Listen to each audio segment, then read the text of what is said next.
Diba? Lalo lang. Ah? Oo, promise. Alam mo dito, spender niya, pinatulpo. Brownie. Pinanood ko yun. Ngayon, hindi na siya nagbibigo ngayon. Dahil yun sa naging sila. Naging sila. So, yan.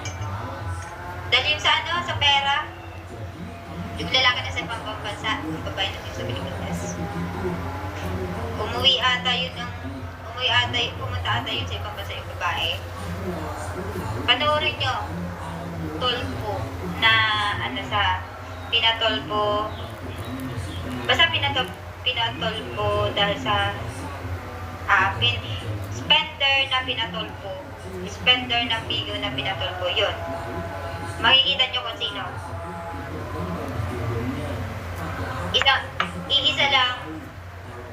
Isa lang ang nakita ko na pinatulpo siya. Hindi kasi iba kasi yung lalaki. Kinuha pa naman kasi lahat ng naggastos kasi yung babae para sa kanya. Parang yung binagsak sa kanya ng spender niya. Parang sinisingil siya. Parang ganun, binabawi niya.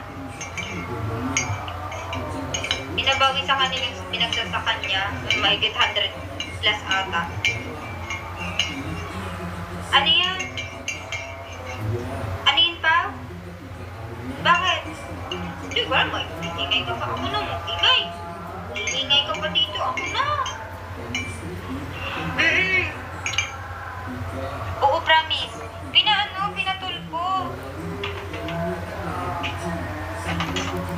Sabi nila, tita, ingay dito. Ingay dito.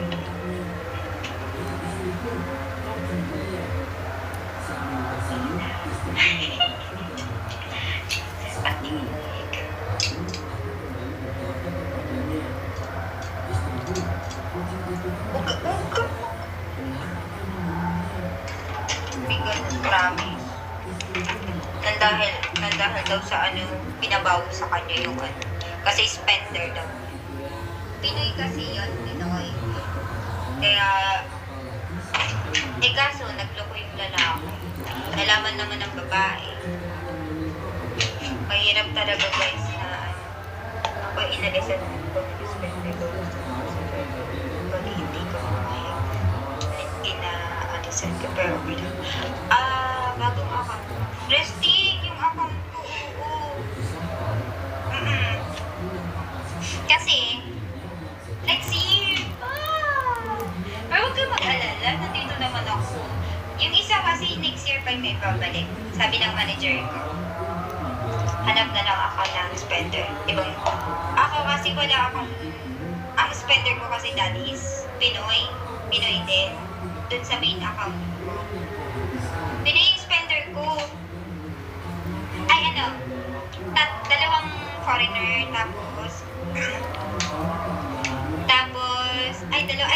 tatlong foreigner, tapos ikaw din, dapat patulpos kasi mapiste ka, yawa. Lumayas ka nga dito, panira ka na naman ang araw ko, yawa ka, demonyo ka. Mas ka nga dyan? Kikwento ko, yawa, nagiging scammer tuloy ako. Lala, F.U. Si Nestor, static ako.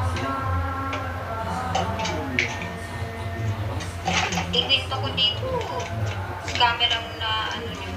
Hindi yung scammer, tanga, spender yun. Hindi mo naman magsabi, gago ba? Wait na po.